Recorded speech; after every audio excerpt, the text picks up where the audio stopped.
ಆಹಾರದ ಬಗ್ಗೆ ಮಾತಾಡ್ತೀನಿ. ಸೊ ಆಹಾರ, ಸೊಪ್ಪು, ತರಕಾರಿ, ಆಮೇಲೆ ಹಣ್ಣುಗಳನ್ನ ಯಾವುದನ್ನು ಮಿಸ್ ಮಾಡಿಲ್ಲ. ಎಲ್ಲ ಹಣ್ಣುಗಳನ್ನೂ ತಿಂದಿದ್ದೀನಿ. ಮನೆಯಲ್ಲಿ ಯೂಶಲಿ ಅದಿತಿಗೆ ದಿನಕ್ಕೆ ಒಂದು ಹಣ್ಣು ಅಂತ ನಾವು ಪ್ಲಾನ್ ಮಾಡ್ತೀವಿ. ಸೊ ಆ ಹಣ್ಣಲ್ಲಿ ಡ್ರ್ಯಾಗನ್ ಫ್ರೂಟಿಂದ ಹಿಡಿದು, ಪಪಾಯಿಂದ ಹಿಡಿದು, ಪೈನಾಪಲ್ಲು, ಪೇರ್ ಫ್ರೂಟು ಎಲ್ಲನೂ ತಿಂದಿದ್ದೀನಿ ನಾನು. ಇದನ್ನು ತಿಂದಿಲ್ಲ ಅಂತ ಏನಿಲ್ಲ. ಅಂತಂದರೆ ಮನೆಗೆ ಯಾವ್ಯಾವ್ದು ಹಣ್ಣು ತರ್ತೀವೋ ಅದನ್ನು ತಿಂತೀವಿ. ಬಾಳೆಹಣ್ಣಂತೂ ದಿನಕ್ಕೆ ಇಲ್ಲ ಅಂದರೂ 2 ರಿಂದ 3 ತಿಂತೀನಿ. ಅದನ್ನು ನಾವು ಫಾಲೋ ಮಾಡ್ತೀವಿ ಮನೇಲಿ. ಆಮೇಲೆ ಸೊಪ್ಪು ತರಕಾರಿಗಳು, ಮನೇಲಿ ಯಾವ್ಯಾವ ಸೊಪ್ಪನ್ನ ಯೂಸ್ ಮಾಡ್ತೀವೋ ಆ ಎಲ್ಲ ಸೊಪ್ಪು ತರಕಾರಿಗಳನ್ನೂ ಅಷ್ಟೇ. ಅದಾದಮೇಲೆ ಸಬ್ಬಕ್ಕಿ ಹಾಲು ಸಾರನ್ನ ಜಾಸ್ತಿ ನನ್ನ ಬಾಣಂತನ ಟೈಮಲ್ಲಿ ತಿಂತೀನಿ. ಇದರಿಂದ ಹಾಲು ಹೆಚ್ಚಾಗುತ್ತೆ. ಅದಾದಮೇಲೆ ಜೀರಿಗೆ ಬಜ್ಜಿ, ಬೆಳ್ಳುಳ್ಳಿ ಬಜ್ಜಿ, ಆಮೇಲೆ ಚಟ್ನಿ ಪುಡಿಗಳು ಎಲ್ಲಿಂದ ತರಿಸ್ಕೊಂಡಿದ್ದು ಅಂತಂದರೆ ನನಗೆ ಅಮ್ಮನೇ ಚಟ್ನಿ ಪುಡಿ ಮಾಡಿಕೊಡ್ತಿದ್ರು ಅದಿತಿ ಟೈಮಲ್ಲಿ. ಬಟ್ ಈ ಸಲ ನಾನು ಬಾಣಂತಿ ಒಂದು ಚಟ್ನಿ ಪುಡಿ ಅಂತಲೇ ಸಿರಿಮನೆ ವೆಂಚರ್ಸಿಂದ ತರಿಸ್ಕೊಂಡಿದ್ದೀನಿ. ಎಲ್ಲನೂ ಸ್ವಲ್ಪ ಖಾಲಿ ಮಾಡಿದ್ದೀನಿ. ಸೊ ನಿಮಗೆ ಯಾರು ಏನು ಅಡುಗೆ ಮಾಡ್ಕೊಡೋಕ್ಕೆ ಎಂಥ ಮಾತೇ ಬರಲ್ಲ ನನಗೆ ಇಲ್ಲ ಅಂತಂದರೆ ಪ್ಲೀಸ್ ಕಾಂಟ್ಯಾಕ್ಟ್ ಸಿರಿಮನೆ ವೆಂಚರ್ಸ್. ಇವ್ರ ಹತ್ರ ತುಂಬ ಚೆನ್ನಾಗಿ ಬಾಣಂತಿಯರಿಗೆ ಹೆಲ್ಪ್ ಆಗುವಂಥ ಆಹಾರ ಇದೆ. ಸೊ ಫ್ಲ್ಯಾಕ್ಸೀಡ್ ಇದು ಚಟ್ನಿ ಪುಡಿ, ಇದು ಸಬ್ಬಕ್ಕಿ ಸೊಪ್ಪಿನ ಚಟ್ನಿ ಪುಡಿ, ಅದಾದಮೇಲೆ ಇದು ಅಜ್ವೈನ್ ಚಟ್ನಿ ಪುಡಿ, ಅದಾದಮೇಲೆ ಇದು ಕರಿಬೇವಿನ ಚಟ್ನಿ ಪುಡಿ, ಅದಾದಮೇಲೆ ಇದು ಬೆಳ್ಳುಳ್ಳಿ ಚಟ್ನಿ ಪುಡಿ. ಸೊ ಏನು ಮಾಡ್ತಿದ್ವಿ ಅಂತಂದರೆ ಪಾಪ ಕೃವಿ ನಮಗೆ ಅಡುಗೆ ಮಾಡ್ಕೊಡ್ತಿರೋದು ಅಲ್ವಾ. ಇಲ್ಲಿವರೆಗೂ ಅವರೇ ಮಾಡ್ತಿದ್ದಾರೆ. 3.5 ಮಂತ್ಸ್ ಆಯ್ತಾ ಬಂತೀನಿ, 4 ಮಂತ್ಸ್ ಬರುತ್ತೆ. ಸೊ ಅವರು ಬಿಸಿ ಅನ್ನ ಮಾಡೋರು. ಬಿಸಿ ಅನ್ನಕ್ಕೆ 3-4 ಸ್ಪೂನ್ ತುಪ್ಪ ಹಾಕ್ಬಿಟ್ಟು ಈ ಚಟ್ನಿ ಪುಡಿ ಹಾಕ್ಬಿಟ್ಟು ಕಲಿಸ್ಕೊಂಡು ತಿನ್ಬಿಡ್ತಿದ್ದೆ. ಬಿಸಿ ಅನ್ನ. ಅದ್ರ ಜೊತೆಗೆ ಬೆಳ್ಳುಳ್ಳಿ ಚಟ್ನಿ ಜಾಸ್ತಿ ತಿಂದಿದ್ದೀನಿ. ಆಮೇಲೆ ಸಬ್ಬಕ್ಕಿ ಸೊಪ್ಪಿನ ಚಟ್ನಿ ತಿಂದಿದ್ದೀನಿ. ಅಂತಂದರೆ ಇದನ್ನು ಹೇಳ್ತಾರೆ ಸಬ್ಬಕ್ಕಿ ಸೊಪ್ಪಿನ ಬಜ್ಜಿ ಅಂತ ಹೇಳ್ತಾರೆ. ಆಲ್ರೆಡಿ ನಾನು ಶೇರ್ ಮಾಡಿದ್ದೀನಿ ಆ ವಿಡಿಯೋನ. ಆ್ಯಂಡ್ ಹಾಲು ಸಾರು. ಆಮೇಲೆ ಇನ್ನೂ ಕೆಲವು ಬಾಣಂತಿ ಫುಡ್ನ ತಿನ್ನಬೇಕಾಗುತ್ತೆ. ಯಾಕಂತಂದರೆ ನಮ್ಮ ಬೆನ್ನು ಗಟ್ಟಿ ಆಗಬೇಕು ಆ್ಯಂಡ್ ನಮಗೆ ಬೋನ್ಗಳಿಗೆ ಸ್ಟ್ರೆಂತ್ ಬರಬೇಕು, ಕ್ಯಾಲ್ಶಿಯಂ ಜಾಸ್ತಿ ಸಿಗಬೇಕು. ಅದೆಲ್ಲ ಈ 3 ತಿಂಗಳಾದಮೇಲೆ ನಮ್ಮ ಒಂದು ಇದರಲ್ಲಿ ಕೊಡೋದು. 3 ತಿಂಗಳವರೆಗೂ ಕಂಪ್ಲೀಟ್ ಡಯಟ್. ಅದಿತಿ ಟೈಮಲ್ಲಿ ನಾನು ಕುಸುಬ್ಲಕ್ಕಿ ಅನ್ನ ಅಂತ ಹೇಳ್ತಾರೆ ಗೊತ್ತಾ, ಕುಸುಬ್ಲಕ್ಕಿ. ಸೊ ಅದನ್ನು ತಿಂದಿದ್ದೆ. ತಿಂದಾಗ ತುಂಬ ಸೀದೋ ಹೋಗ್ಬಿಟ್ಟೆ, ಅಂದರೆ ಫುಲ್ಲು ಸಣ್ಣ ಆಗ್ಬಿಟ್ಟೆ. ಅದಕ್ಕೋಸ್ಕರ ಅಂದ್ಕೊಂಡೆ ನಾನು ಸೆಕೆಂಡ್ ಬೇಬಿ ಏನಾದರೂ ಪ್ಲಾನ್ ಮಾಡಿದ್ರೆ ನಾನು ಆಗ ತಿನ್ನಬಾರ್ದು ಅಂತ. ಸೊ ಸ್ವಲ್ಪ ದಿನನೇ ತಿಂದಿದ್ದು ನಾನು ತುಂಬ ಬೇಗ ಸಣ್ಣ ಆಗ್ಬಿಟ್ಟೆ ನಾನು. ಅದಕ್ಕೋಸ್ಕರ ನಾನು ಅದನ್ನು ಈ ಟೈಮಲ್ಲಿ ತಿಂದಿಲ್ಲ. ನೀವು ಸಣ್ಣ ಆಗಬೇಕು ಅಂತಂದರೆ, ನಿಮ್ಗೆ ಶಕ್ತಿ ಜಾಸ್ತಿ ಬರಬೇಕು ಅಂದರೆ ಕುಸುಬ್ಲಕ್ಕಿಯನ್ನು ತಿನ್ನಿ, ತುಂಬ ಒಳ್ಳೆಯದು. ಅದಾದಮೇಲೆ ಎಳ್ನೀರನ್ನ ಚೆನ್ನಾಗಿ ಕುಡ್ದಿದ್ದೀನಿ ನನ್ನ ಒಂದು ಬಾಣಂತನ ಟೈಮಲ್ಲಿ. ಅದ್ರ ಜೊತೆಗೆ ನಿಂಬೆಹಣ್ಣಿನ ಜ್ಯೂಸ್ ಚೆನ್ನಾಗಿ ಕುಡ್ದಿದ್ದೀನಿ. ಮೆಂತ್ಯ ಗಂಜಿನ ನಾನು ಮಾಡ್ಕೊಂಡು ಕುಡಿದಿರೋದು ಫ್ರಮ್ ಸಿರಿಮನೆ ವೆಂಚರ್ಸ್ ಅವರಿಂದಾನೆ. ಆ್ಯಕ್ಚುಲಿ ನಾನು ಮಾಡ್ಕೊಳ್ಬೇಕಿತ್ತು ನನ್ನ ಬಾಣಂತನದಲ್ಲಿ. ಸೊ ಅವ್ರ ಹತ್ರ ಒಂದು ಪ್ಯಾಕೇಜಲ್ಲಿ ಆ ಒಂದು ಇದು ಇನ್ಕ್ಲೂಡ್ ಆಗಿದ್ದರಿಂದ ಸೊ ನಾನು ಅಲ್ಲೇ ಅವ್ರ ಹತ್ರನೇ ತರಿಸ್ಕೊಂಡೆ. ಅದು ತುಂಬ ಸಹಾಯ ಆಯಿತು ನನ್ನ ಒಂದು ಬಾಣಂತನದ ಒಂದು ಇದರಲ್ಲಿ. ಆ್ಯಂಡ್ ನೆಕ್ಸ್ಟು ಆಮೇಲೆ ಬಿಸಿ ಆಹಾರ, ತುಂಬ ಬಿಸಿ ಅವಾಗ ಅನ್ನ ಮಾಡಿ ಕುಕ್ಕರ್ ವಿಷಲ್ ಬಂದಿದ ತಕ್ಷಣ ಅನ್ನ ತಿನ್ಬಿಡ್ತಿದ್ದೆ, ತುಪ್ಪ ಹಾಕ್ಕೊಂಡು ಚಟ್ನಿ ಪುಡಿ ಹಾಕ್ಕೊಂಡು. ಆ್ಯಂಡ್ ನೀರನ್ನ ಚೆನ್ನಾಗಿ ಕುಡಿತಿದ್ದೆ. ಕೆಲವರು ಹೇಳ್ತಾರಲ್ಲ ನೀರಿಷ್ಟೇ ಕುಡಿಬೇಕು, ಹಾಗಿಲ್ಲ. 3 ರಿಂದ 4 ಲೀಟ್ರು ನೀರನ್ನ ತುಂಬ ಇಷ್ಟಪಟ್ಟು ನೀರನ್ನ ಕುಡಿತಾ ಇದ್ದೆ ನಾನು. ಅದ್ರ ಜೊತೆಗೆ ಲ್ಯಾಕ್ಟೇಟ್ ಮಾತ್ರೆ ತೊಗೊಳ್ತಿದ್ದೆ ಅಲ್ವಾ, ಎದೆ ಹಾಲು ಹೆಚ್ಚಿಸೋದಕ್ಕೆ, ಅದನ್ನು ಸಹ ನಾನು ಮಾಡಿದ್ದೀನಿ. ಆ್ಯಂಡ್ ಪ್ರತಿ ಒಂದು ವಾರಕ್ಕೆ 3 ರಿಂದ 4 ಸಲ ಕೋಳಿ ಕತ್ತು ತಿನ್ನೋದಕ್ಕೋಸ್ಕರ, ಕತ್ತು ಬೇಗ ನಿಲ್ಲುತ್ತೆ ಅನ್ನೋ ಒಂದು ಮಿತ್ತಿದೆ ಅಲ್ಲ, ಸೊ ಅದಕ್ಕೋಸ್ಕರ ಅದನ್ನು ತಿಂತಾ ಇದ್ದೆ. ನಾಟಿ ಕೋಳಿ ಸಾಂಬಾರ್ದು ಸೂಪ್ನ ಕುಡಿತಾ ಇದ್ದೆ. ಆಮೇಲೆ ಮಟನ್ನು, ನಂಗೆ ಮಟನ್ ಅಂದರೆ ಇಷ್ಟ ಇಲ್ಲ, ಬಟ್ ಸ್ಟಿಲ್ ನಾನು ತಿಂದಿದ್ದೀನಿ. ತಲೆ ಮಾಂಸ, ಸಾರಿ ವೆಜಿಟೇರಿಯನ್ ಏನಾದರೂ ನೋಡ್ತಿದ್ರೆ ಐ ಆಮ್ ಸಾರಿ. ಸೊ ತಲೆ ಮಾಂಸ ಜಾಸ್ತಿ ತಿಂದಿದ್ದೀನಿ. ಕಾಲು ಸೂಪ್ ತುಂಬಾ ಕುಡಿದಿದ್ದೀನಿ. ಮನೆಯಲ್ಲೇ ಕೃವಿ ಮಾಡಿಕೊಡ್ತಾರೆ ನನಗೆ ಕಾಲು ಸೂಪ್ನ. ಸೊ ಅದನ್ನು ಸಹ ಚೆನ್ನಾಗಿ ಕುಡಿದಿದ್ದೀನಿ. ಈ 3 ತಿಂಗಳು ಏನಿದೆಯಲ್ಲ ಇನಿಷಿಯಲಿ, ಸೊ ಅದೇನೇ ನಮ್ಮ ಬಾಡಿನ ತುಂಬ ಚೆನ್ನಾಗಿ ರಿಕವರ್ ಮಾಡೋದಕ್ಕೆ ಅದೇ ಟೈಮ್ ಇರೋದು. So 45 days is very important. ನೀವು ಆಮೇಲೆ ಏನು ಬೇಕಾದ್ರೆ ತಿನ್ನಿ, ಏನು ಮಾಡ್ಕೊಂಡು ತಿಂದ್ರೂ ಈ 3 ತಿಂಗಳಲ್ಲಿ ನೀವು ಎಷ್ಟು ನಿಮ್ಮ ಆರೋಗ್ಯದ ಬಗ್ಗೆ ಇಂಪಾರ್ಟೆನ್ಸ್ನ ಕೊಡ್ತೀರಾ ಇನ್ ಬಾಣಂತನ, that only matters a lot. So ಅದನ್ನು ನಾನು ತುಂಬ ಚೆನ್ನಾಗಿ ಪಾಲಿಸ್ಕೊಂಡಿದ್ದೀನಿ. I can see my body ಎಷ್ಟು ಚೆನ್ನಾಗಿ ರೆಸ್ಪಾಂಡ್ ಮಾಡಿದೆ ನನ್ನ ಈ ಒಂದು ಟೈಮಲ್ಲಿ ಅಂತಂದರೆ. ಈ ಒಂದು ಫುಡ್ ಜೊತೆಗೆ ನಾನು ಕೆಲವು ಒಂದು ಟಿಪ್ಸ್ಗಳನ್ನು ಸಹ ತುಂಬ ಚೆನ್ನಾಗಿ ಫಾಲೋ ಮಾಡಿದ್ದೀನಿ. ಅದೇನು ಅಂತಂದರೆ ಬಟ್ಟೆ ಕಟ್ಟೋದು. ಪ್ರತಿ ದಿನ ಬೆಳಗ್ಗೆ ಎದ್ದ ತಕ್ಷಣ ಕೃವಿ ಹೊರಡೋದಕ್ಕಿಂತ ಮುಂಚೆ ನಾನು ಬಟ್ಟೆ ಕಟ್ಟಿಸ್ಕೊಂಡ್ಬಿಡ್ತೀನಿ. ಯೂಶಲಿ ನಾನು ಕಿಟಕಿಲಿ ನಾನೇ ಕಟ್ಕೊಳ್ತಿದ್ದೆ, ಬಟ್ ಕೆಲವೊಂದ್ಸಲ ಆಚೆ ಕಟ್ಕೊಳಕ್ಕಾಗಲ್ಲ. ಅದಕ್ಕೋಸ್ಕರ ನಾನು ಕೃವಿ ಹತ್ರನೇ ಕಟ್ಟಿಸ್ಕೊಂಡ್ಬಿಡ್ತೀನಿ. ತುಂಬ ಟೈಟಾಗಿ ಇಟ್ಕೊಳ್ತಾರೆ. ನಾನು ಸುತ್ಕೊಂಡು ಕ್ಲೀನಾಗಿ ಕಟ್ಕೊಳ್ತೀನಿ. ಬೆಳಗ್ಗೆ ಕಟ್ಕೊಂಡಿದ್ದು ನೈಟ್ ನಾನೇ ಬಿಚ್ಚಿ ಮಲ್ಕೊಳ್ತೀನಿ. ತುಂಬ ಜನ ಕೇಳ್ತೀರಾ ನೈಟೆಲ್ಲ ಕಟ್ಕೊಂಡು ಮಲ್ಕೊಳ್ತೀರಾ ಅಂತ. ಇಲ್ಲ, ಬೆಳಗ್ಗೆ ಒಂದು 8:30 9 ಗಂಟೆ ಆ ಟೈಮಲ್ಲಿ ಕಟ್ಕೊಂಡ್ರೆ 9 ಗಂಟೆ 9:30 ಹಾಗೆ ಅದಿತಿನ ಮಲಗಿಸುವಾಗ ನಾನು ಬೆಡ್ಗೆ ಹೋಗುವಾಗ ಬಿಚ್ಚೋದು. ಇದರಿಂದ ನನಗೆ ತುಂಬ ಸಹಾಯ ಆಗಿದೆ. ಬ್ಯಾಕ್ ಪೇಯ್ನ್ ನನಗೆ ಅದಿತಿ ಟೈಮಲ್ಲೂ ಬಂದಿಲ್ಲ, ಈ ಟೈಮಲ್ಲೂ ಬರಲ್ಲ. ಬಿಕಾಸ್ ನಾನು ಇದುವರೆಗೂ ಒಂದ್ಸಲ ಬ್ಯಾಕ್ ಪೇಯ್ನ್ ಅಂತ ಎಕ್ಸ್ಪೀರಿಯನ್ಸ್ ಮಾಡಿಲ್ಲ. ಯಾಕಂತಂದರೆ ಕಂಪ್ಲೀಟ್ ನನ್ನ ಪೋಸ್ಚರ್ನ ಸರಿ ಮಾಡುತ್ತೆ. ಯಾಕೆ ಬಟ್ಟೆ ಕಟ್ಟಬೇಕು, ಹೇಗೆ ಕಟ್ಟಬೇಕು ಅಂತ ಎಲ್ಲ ನಾನು ಆಲ್ರೆಡಿ ವಿಡಿಯೋ ಶೇರ್ ಮಾಡಿದ್ದೀನಿ, ಅದನ್ನು ಡಿಸ್ಕ್ರಿಪ್ಷನ್ ಬಾಕ್ಸಲ್ಲಿ ಕೊಟ್ಟಿರ್ತೀನಿ, ಹೋಗಿ ಚೆಕ್ ಮಾಡಿ. ಬಾರ್ಲಿ ಸೂಪ್ನ ತುಂಬ ಜಾಸ್ತಿ ಕುಡಿದಿದ್ದೀನಿ, ಹೀಟ್ ಆಗಲ್ಲ, ಹೀಟ್ ಜಾಸ್ತಿ ಆಗುತ್ತೆ ಬಾಣಂತನ ಟೈಮಲ್ಲಿ. ಹೀಟ್ ಆಗದಿರೋ ರೀತಿ ಬಾರ್ಲಿ ಸೂಪ್ನ ನನಗೆ ಹೆಲ್ಪ್ ಮಾಡಿದೆ. ಅದು ಸಹ ಸಿರಿಮನೆ ವೆಂಚರ್ಸಿಂದ. ನಿಮಗೆ ಬಾಣಂತಿ ಫುಡ್ ಬೇಕು ಅಂತಂದರೆ ಪ್ಲೀಸ್ ಗೋ ಚೆಕ್, ಅವರ ಒಂದು ಇನ್ಸ್ಟಾಗ್ರಾಮ್ ಪೇಜ್ ಇದೆ ಸಿರಿಮನೆ ವೆಂಚರ್ಸ್ ಅಂತ, ಹೋಗಿ ಚೆಕ್ ಮಾಡಿ. ನಾನು ಅವ್ರದ್ದು ಒಂದು ಡೀಟೇಲ್ಸ್ನ ನಾನು ಡಿಸ್ಕ್ರಿಪ್ಷನ್ ಬಾಕ್ಸಲ್ಲಿ ಹಾಕಿರ್ತೀನಿ. ಇನ್ಸ್ಟಾಗ್ರಾಮಲ್ಲಿ ರೀಲ್ ಸಹ ಮಾಡಿ ಹಾಕಿದ್ದೀನಿ, ತಗೊಳ್ಳಿ, ಹೆಲ್ಪ್ ಆಗುತ್ತೆ ಅಂತ. ಅದಾದಮೇಲೆ ಸೊಪ್ಪು ಜಾಸ್ತಿ ತಿಂದಿದ್ದೀನಿ, ಹೇಳಿದೆ, ತುಪ್ಪ ಜಾಸ್ತಿ ತಿಂದಿದ್ದೀನಿ. ಇದೇನೇ ಆಹಾರ ನನ್ನ ಒಂದಿದು. ತುಂಬ ಆಹಾರಗಳನ್ನ ತಿನ್ನಬೇಕಿತ್ತು ಟು ಬಿ ಫ್ರ್ಯಾಂಕ್, ಬಟ್ ತಿನ್ನೋಕ್ಕಾಗಲಿಲ್ಲ ನನಗೆ. ಏನಕ್ಕಂತಂದರೆ ಕುರುವಿಗೆ ಅದೆಲ್ಲ ಪಾಪ ಮಾಡೋಕ್ಕೆ ಬರಲ್ಲ. ಕೆಲವು ಮೆಂತ್ಯ ರೊಟ್ಟಿ ಅಂತ ಮಾಡ್ಕೊಡ್ತಾರೆ, ಅವ್ರು ಹೇಳ್ತಿದ್ರು ನನಗೆ ಬರೋದನ್ನು ಹೇಳು, ನಾನು ಮಾಡ್ಕೊಡ್ತೀನಿ ಅಂತ. ಪಾಪ ಅಷ್ಟು ಸ್ಟ್ರಗಲ್ ಕೊಡೋಕ್ಕಾಗಲ್ಲ. ಸೊ ಏನೇನು ನನಗೆ ಸಾಧ್ಯ ಆಗುತ್ತೋ ಈ ಟೈಮಲ್ಲಿ, ಸೊ ಅದನ್ನು ಮಾಡಿಸ್ಕೊಳ್ಳೋದಕ್ಕೆ ಪಾಪ ಸಬ್ಬಕ್ಕಿ ಚಟ್ನಿ ಬರದೇ ಇದ್ರೂ ನಾನು ಹೇಳಿ ನಿಂತ್ಕೊಂಡು ಮಾಡಿಸ್ಕೊಂಡು ತಿಂದಿರುವಂಥ ಇದು ಇದೆ. ಬಟ್ ಅವ್ರೇನು ಹೇಳಿದ್ದು ಅಂತಂದರೆ, ಇಲ್ಲ ನಾನು ಮಾಡ್ಕೊಡ್ತೀನಿ, ನೀನು ಹೇಳು ನಾನು ಮಾಡ್ಕೊಡ್ತೀನಿ, ಆ ರೀತಿ ಇದೆ. ಸೊ ಮಾಡ್ಕೊಂಡು ತಿಂದಿಲ್ಲದೆ ಇರೋದನ್ನ ಇವಾಗ ಸ್ಟಾರ್ಟ್ ಮಾಡಿದ್ದೀನಿ ಮಾಡ್ಕೊಂಡು ತಿನ್ನೋದಕ್ಕೆ. ಆ್ಯಂಡ್ ಇದ್ರ ಜೊತೆಗೆ ನಾನು ಡ್ರೈ ಫ್ರೂಟ್ಸ್ನ ಜಾಸ್ತಿ ತಿಂದಿದ್ದೀನಿ. ಜಾಸ್ತಿ ಅನ್ನೋದಕ್ಕಿಂತ ಚೆನ್ನಾಗಿ ತಿಂದಿದ್ದೀನಿ. ನಾರ್ಮಲ್ ಬಾದಾಮಿ, ಗೋಡಂಬಿ, ಖರ್ಜೂರ, ವಾಲ್ನಟ್ಟು, ದ್ರಾಕ್ಷಿ, ಒಣ ದ್ರಾಕ್ಷಿ, ಒಣ ಖರ್ಜೂರ, ಹಸಿ ಖರ್ಜೂರ 2 ರೀತಿನೂ ತಿಂದಿದ್ದೀನಿ. ಅದ್ರ ಜೊತೆಗೆ ಪಂಪ್ಕಿನ್ ಸೀಡ್, ಯಾವುದಾದ್ರು ಸನ್ಫ್ಲವರ್ ಸೀಡ್ ಆ್ಯಂಡ್ ಚಿಯಾ ಸೀಡ್ನ ನೀರಿಗೆ ಹಾಕ್ಕೊಂಡು ಸಹ ಕುಡಿದಿದ್ದೀನಿ. ಅದು ತುಂಬ ಒಳ್ಳೆಯದು. ನೀವು ಫ್ರಮ್ 15 ಡೇಸಿಂದನೇ ಶುರು ಮಾಡ್ಬೋದು, ಏನು ತೊಂದರೆ ಆಗಲ್ಲ. ಕೆಲವರು ಹೇಳ್ತಾರೆ ಕೋಲ್ಡ್ ಆಗುತ್ತೆ, ಅದಾಗುತ್ತೆ, ಇದಾಗುತ್ತೆ, ಏನೂ ಆಗಲ್ಲ. ಪ್ಲೀಸ್ ಕುಡೀರಿ, ತುಂಬ ಒಳ್ಳೆಯದು, ದೇಹ ತಂಪಾಗುತ್ತೆ. ನನಗೂ ಸಹ ಕಾನ್ಸ್ಟಿಪೇಷನ್ ಆಗಿತ್ತು, ತುಂಬ ಬ್ಲೀಡ್ ಆಗ್ತಿತ್ತು ಮೋಷನ್ ಪಾಸ್ ಮಾಡುವಾಗ. It was very painful. So ಇದೆಲ್ಲ ಟಿಪ್ಸ್ಗಳನ್ನ ಫಾಲೋ ಮಾಡಿದ್ರಿಂದ, ಹೆಚ್ಚಾಗಿ ತರಕಾರಿ ಸೊಪ್ಪು ತಿಂದಿದ್ರಿಂದ ನನಗೆ ತುಂಬ ಹೆಲ್ಪ್ ಆಯಿತು. ನನಗೆ ಈ ಒಂದು ಪೀರಿಯಡಲ್ಲಿ ನಾನು ನನ್ನ ಈ ಒಂದು ಪೋಸ್ಟ್ ಪಾರ್ಟಮ್ ಟೈಮ್ನ ತುಂಬ ಎಂಜಾಯ್ ಮಾಡಿದ್ದೀನಿ ನಾನು. ಯಾಕಂತಂದರೆ ಈಗ second child is our option. Aditi ಅದನ್ನು ಕೇಳಿರಲಿಲ್ಲ. ಸೊ ನಾವು ಅದನ್ನು ಅದಿತಿಗೆ ಒಂದು ಸಿಬ್ಲಿಂಗ್ ಆಗಿ ಕೊಟ್ಟಿದ್ದೀವಿ, ಗಿಫ್ಟ್ ಆಗಿ ಕೊಟ್ಟಿದ್ದೀವಿ ಅಂತಂದರೆ we have to enjoy it. ನಾವು ನಮ್ಮ ಸ್ಟ್ರೆಸ್ನ ಅದಿತಿ ಮೇಲೆ ತೋರಿಸಿದ್ರೆ what is the point of ಅಂತ ನಾವು ಮಾತಾಡಿಕೊಂಡು ಇಬ್ರು ನಮ್ಮ ಒಂದು ಬಾಂಡಿಂಗ್ನ ಹೆಚ್ಚಾಗಿ ಬೆಳೆಸ್ಕೊಂಡು ಶೇರ್ ಮಾಡ್ಕೊಂಡ್ವಿ. ಇವಾಗ ಒಂದು ಗಂಡಸಾಗಿ ಅಡುಗೆ ಮನೆ ಕೆಲಸ ಮಾಡೋದು ಇಟ್ಸ್ ನಾಟ್ ದಟ್ ಈಸಿ. ಅವ್ರು ಆ ಒಂದು ರೆಸ್ಪಾನ್ಸಿಬಿಲಿಟಿ ತೊಗೊಂಡಿದ್ದಾರೆ ಅಂತಂದರೆ it's really huge respect for him. So ಆ ಒಂದು ಸಪೋರ್ಟ್ ನನಗೆ ಸಿಕ್ತು. ಆ್ಯಂಡ್ ಅದ್ರ ಜೊತೆಗೆ ನಾನು ಅದಿತಿನ ತುಂಬ ಚೆನ್ನಾಗಿ ನೋಡ್ಕೊಳ್ಳೋದ್ರಲ್ಲಿ ಆ್ಯಂಡ್ ಮೋರ್ ಬಾಂಡಿಂಗ್ ನಾನು ಅದಿತಿ ಜೊತೆ ಇವಾಗ ಬೆಳೆಸ್ಕೊಳ್ಬೇಕು. ಲಿಟಲ್ ಹೇಗೆ ಫೀಡ್ ಮಾಡಿಸಿ, ಸ್ನಾನ ಮಾಡಿಸೋದು, ಎಣ್ಣೆ ಮಸಾಜ್ ಮಾಡಿಸೋದು, ಇದನ್ನೆಲ್ಲನೂ ನಾನೇ ಮಾಡ್ಕೊಳ್ತಾ ಬಂದೆ. ನನಗೆ ಯಾರಿಂದನೂ ನನಗೆ ಸಪೋರ್ಟ್ ತೊಗೊಳೋದು ಇಷ್ಟ ಇಲ್ಲ. ನಿಜ ಅಂತ ಒಂದು ದಿನ ಮಾಡ್ತಾರೆ, 2 ದಿನ ಮಾಡ್ತಾರೆ, ಆಮೇಲೆ 3ನೇ ದಿನ ನಿನ್ನ ಮಗು ನಾನು ಸಾಕ್ತೆ ಅಂತ ಹೇಳ್ತಾರೆ. ಸೊ ಅದಕ್ಕೋಸ್ಕರ ನನಗೆ ಈ ಸಲ ನಾನು ತುಂಬ ಡಿಸೈಡ್ ಮಾಡಿದ್ದೆ, ನನ್ನ ಮಗುನ ನಾನೇ ನೋಡ್ಕೊಳ್ತೀನಿ, ಯಾರೂ ಬೇಡ ನನಗೆ ಅಂತ. ಸೊ ಅದಕ್ಕೋಸ್ಕರ I have taken this responsibility. ಅದನ್ನು ತುಂಬ ಚೆನ್ನಾಗಿ ನಿಭಾಯಿಸಿದ್ದೀವಿ ಈ 3 ಮಂತ್ಸಲ್ಲಿ ಅಂತ ನಮಗೆ ತುಂಬ ಖುಷಿ ಇದೆ, ಹೆಮ್ಮೆ ಇದೆ. ಆ್ಯಂಡ್ ಯಾವುದೇ ರೀತಿ ಅದಿತಿನ ನಾವು ಸ್ಕ್ರೀನಿಗೆ ಅಡಿಕ್ಷನ್ ಮಾಡಲಿಲ್ಲ. ತುಂಬ ಜನ ಹೇಳಿದರು, ಸ್ವಲ್ಪ ಮೊಬೈಲ್ ತೋರಿಸ್ಬಿಡು, ಆರಾಮಾಗಿ ಕುತ್ಕೊಂಡಿರ್ತಾಳೆ, ತೋರಿಸು ಹಾಗೆ ಹೀಗೆ ಅಂತ ಹೇಳಿದ್ರು. ಬಟ್ ಇವತ್ತೇ ಅಲ್ಲ, ಅದಿತಿ ಹುಟ್ಟಿದಾಗ್ಲೇ ನಾನು ಇದನ್ನೆಲ್ಲ ಡಿಸೈಡ್ ಮಾಡಿದ್ದು. ಅದಕ್ಕಿಂತ ಮುಂಚೆ ನಾನು ಈ ಫೀಲ್ಡಲ್ಲಿ ಇರೋದ್ರಿಂದ I know what is the complication happens after you show a mobile for a child. ಅದಕ್ಕೋಸ್ಕರ ಅದನ್ನು ಇಲ್ಲ, ನಾನು ಮೇಂಟೈನ್ ಮಾಡ್ತೀನಿ.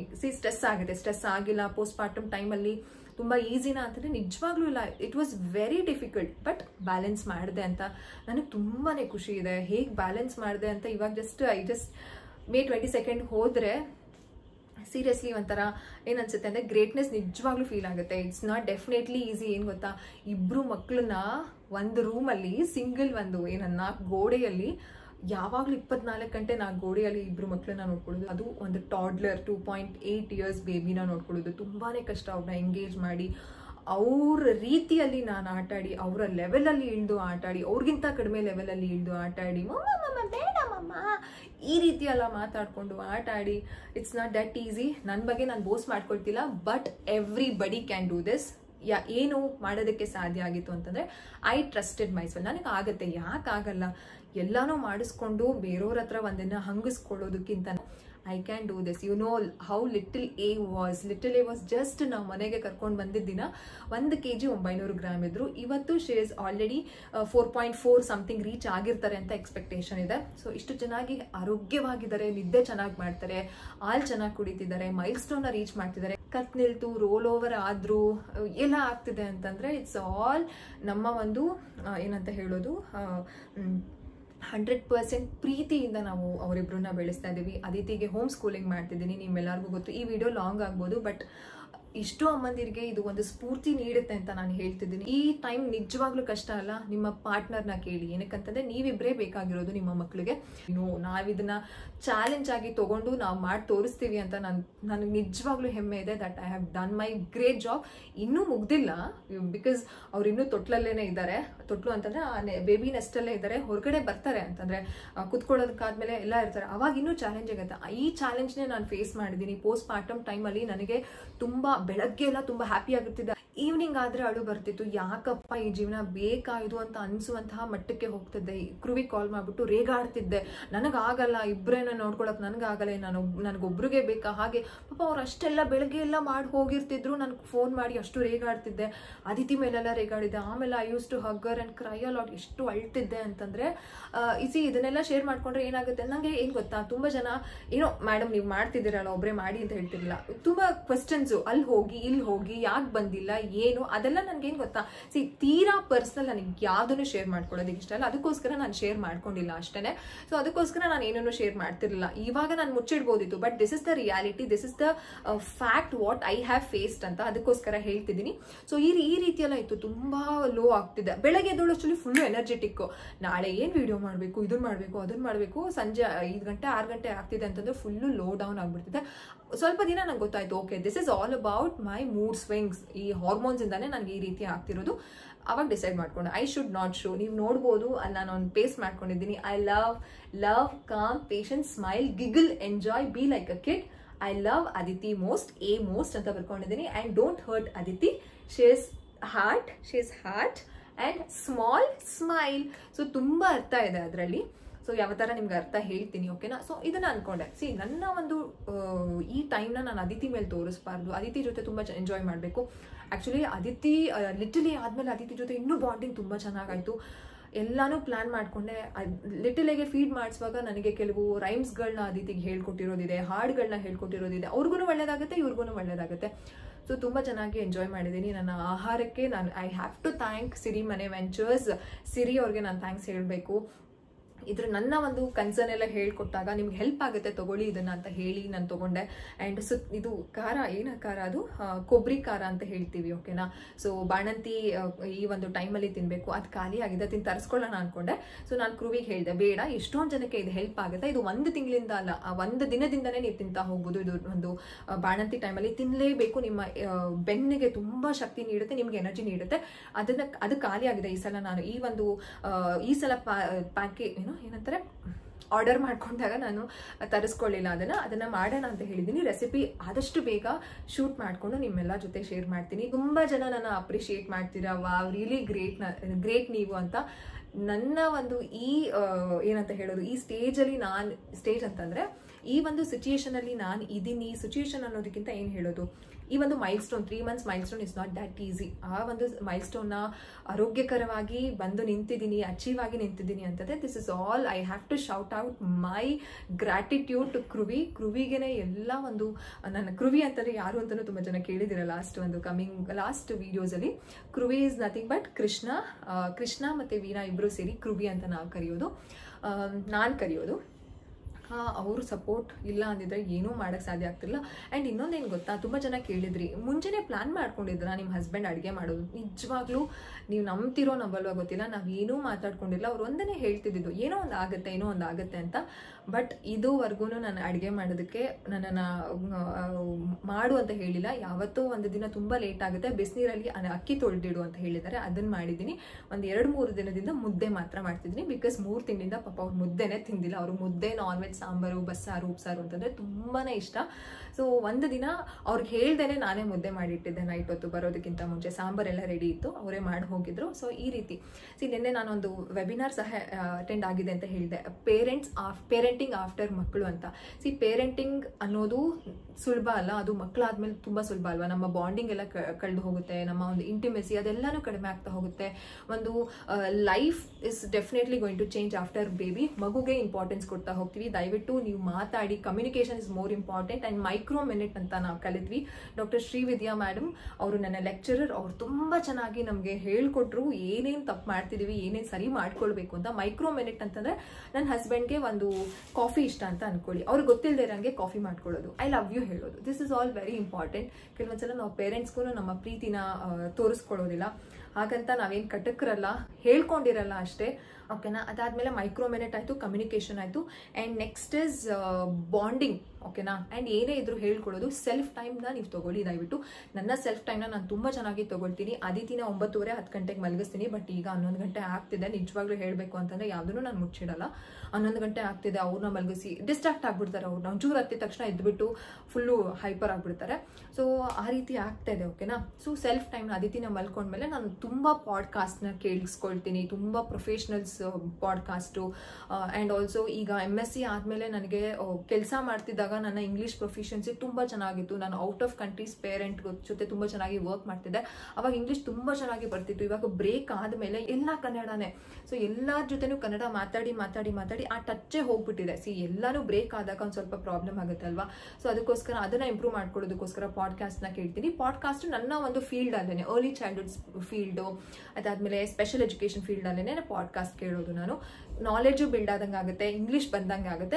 ನನಗೆ ಇಷ್ಟ ಇರೋದು ನಾನು ಮಾಡ್ತೀನಿ. ಕೆಲವರು ಇಂಟರ್ವ್ಯೂಸ್ನ ನೋಡ್ತೀನಿ, ಈ ರೀತಿ ನಾನು ಇದು ಮಾಡ್ತೀನಿ. ನನಗೆ ಯಾವುದು ಸೀರಿಯಲ್ ಹುಚ್ಚಿಲ್ಲ, ಮೂವಿ ಹುಚ್ಚಿಲ್ಲ. And more important Hanuman Chalisa, ಆಮೇಲೆ ಭಗವದ್ಗೀತಾ ಕೇಳಿಸ್ಕೊಳ್ಳೋದು. ಅದಿತಿಗೆ ಹೆಂಗಿದ್ರು ಕೇಳಿಸ್ಬೇಕಾ, ನಾನು ಕೇಳಿಸ್ಕೊತಾ ಇರ್ತೀನಿ. ಜಾಸ್ತಿ ಮ್ಯೂಸಿಕ್ ಲವ್, ನಾನು ಯಾವಾಗಲೂ ಹಾಡು ಹೇಳ್ತಿರ್ತೀನಿ. This is my self time. And ನಮ್ಮ ಬಾಂಡಿಂಗ್ನು ಸಹ ಚೆನ್ನಾಗಿ ಇಟ್ಕೊಂಡಿದ್ದೀವಿ. ಅದಿತಿ ಹುಟ್ಟಿದ ಮೇಲೆ ಬಾಂಡಿಂಗ್ ಚೆನ್ನಾಗಾಯಿತು. ಲಿಟಲ್ ಹೇ ಹುಟ್ಟಿದ ಮೇಲೆ ಯಾರಿಗೆ ಯಾರು ಆಗ್ತಾರೆ ಅನ್ನೋದನ್ನ ನಂಗೆ ಲಿಟಲ್ ಹೇ ಹುಟ್ಟಿದ ಮೇಲೇ ಗೊತ್ತಾಗಿದ್ದು. ಕೆಲವೊಂದ್ಸಲ ತುಂಬ ಸ್ವಂತ ಅಂತ ನಾವು ಅನ್ಕೊಂಡಿರ್ತೀವಿ, ಅವರೇ ಆಗಲ್ಲ. ಹೆಂಡತಿಗೆ ಗಂಡಂಗೆ ಹೆಂಡತಿನೇ ಆಗೋದು ಅಂತ ನನಗೆ ತುಂಬ ರಿಯಲೈಸ್ ಆಯಿತು. ಸೊ ಇಷ್ಟು ದಿನ ತುಂಬ ಯೋಚನೆ ಮಾಡ್ತಿದ್ದೆ, ಬೇರೆಯವ್ರ ಬಗ್ಗೆ ಎಲ್ಲರ ಬಗ್ಗೆನೂ ಯೋಚನೆ ಮಾಡ್ತಿದ್ದೆ. ಇವಾಗ ಗೊತ್ತಾಯಿತು ಯಾರ ಬಗ್ಗೆ ಯೋಚನೆ ಮಾಡಬೇಕು, ಯಾರ ಬಗ್ಗೆ ಡಿಲೀಟ್ ಮಾಡಬೇಕು ಅಂತ. So I mean that phase ಅಂತ ಹೇಳ್ಬೋದು. So yes, so this is all about ನನ್ನ ಒಂದು 3 ತಿಂಗಳ ಒಂದು ಇದು. ತುಂಬ ಅಪ್ರಿಷಿಯೇಟ್ ಮಾಡ್ತೀರಾ. I am really thankful to you all. ನಿಮ್ಮ ಸಪೋರ್ಟ್, ನಿಮ್ಮ ಒಂದು ಏನಂತ ಹೇಳೋದು, ಆ ನಂಬಿಕೆ ಇದೆಯಲ್ಲ, ಟ್ರಸ್ಟ್ ಇದೆಯಲ್ಲ ನನ್ನ ಮೇಲೆ ಇಟ್ಟಿದ್ದೀರಲ್ಲ. ಸೊ ಆ ಒಂದು ಟ್ರಸ್ಟ್ನ ನಾನು ಯಾವಾಗಲೂ ಉಳಿಸ್ಕೊಳ್ತೀನಿ. ತುಂಬ ಥ್ಯಾಂಕ್ಸ್. ಯಾರದೇ ಮೆಸೇಜ್ಗೆ, ಯಾರದೇ ಒಂದು ಕಾಮೆಂಟ್ಗೆ, ಇನ್ನೂ ತುಂಬ ಕಾಮೆಂಟ್ಸ್ಗಳಿಗೆ ನಾನು ರಿಪ್ಲೈ ಮಾಡಿಲ್ಲ. This is not definitely intentional. ನಿಮಗೂ ಗೊತ್ತು ಟೈಮ್ ಎಷ್ಟು ಕಡಿಮೆ ಇದೆ ಅಂತ. ಎಷ್ಟು ಸಾಧ್ಯ ಆಗುತ್ತೋ ಅಷ್ಟು ಜನಕ್ಕೆ ಹೆಲ್ಪ್ ಮಾಡ್ತಾ ಕನ್ಸಲ್ಟೇಷನ್ಸ್ನ ತಗೊಳ್ತಿದ್ದೀನಿ ಆ್ಯಂಡ್ ಥೆರಪಿನ ಕೊಡ್ತಿದ್ದೀನಿ. ಬಿಕಾಸ್ ಈ ಅರ್ಲಿ ಚೈಲ್ಡ್ಹುಡ್ ಪೀರಿಯಡ್ ಬರಲ್ಲ ವಾಪಸ್. ಆ ಒಂದು ಇಂಟೆನ್ಷನ್ ಅಷ್ಟೇ ನನಗೆ. ಇಷ್ಟೇ ಹೇಳಬೇಕಿತ್ತು, ಹೇಳಿದ್ದೀನಿ. ಈ ಮೆಸೇಜಿಂದ ಯಾರಿಗಾದ್ರೂ ಬೇಜಾರಾಗಿದ್ರೆ ಐ ಆಮ್ ರಿಯಲಿ ಸಾರಿ. ಯಾರನ್ನೂ ಹರ್ಟ್ ಮಾಡಬೇಕು ಅಂತ ಹೇಳಿಲ್ಲ, ಬಟ್ ಏನು ಮನಸ್ಸಲ್ಲಿತ್ತು ಅದನ್ನು ಹೇಳ್ಕೊಂಡಿದ್ದೀನಿ. This is all about my food routine and ಒಂದು ಹೇರ್ ಕೇರ್, ಸ್ಕಿನ್ ಕೇರ್ ಎಲ್ಲನೂ. ಸೊ ನೆಕ್ಸ್ಟ್ ವಿಡಿಯೋದಲ್ಲಿ ಸಿಗ್ತೀನಿ. ನನ್ನ ಚಾನಲಲ್ಲಿ ಯಾವ ಮಾಹಿತಿ ನಿಮಗೆ ಬೇಕು ಅಂತ ಪ್ಲೀಸ್ ಕಾಮೆಂಟ್ ಸೆಕ್ಷನಲ್ಲಿ ತಿಳಿಸಿ. ಆ ಒಂದು ಕಾಂಟೆಂಟ್ ಬಗ್ಗೆ ನಿಮಗೆ ವಿಡಿಯೋ ಶೇರ್ ಮಾಡ್ತೀನಿ. Thanks for watching. ಬಾಯ್.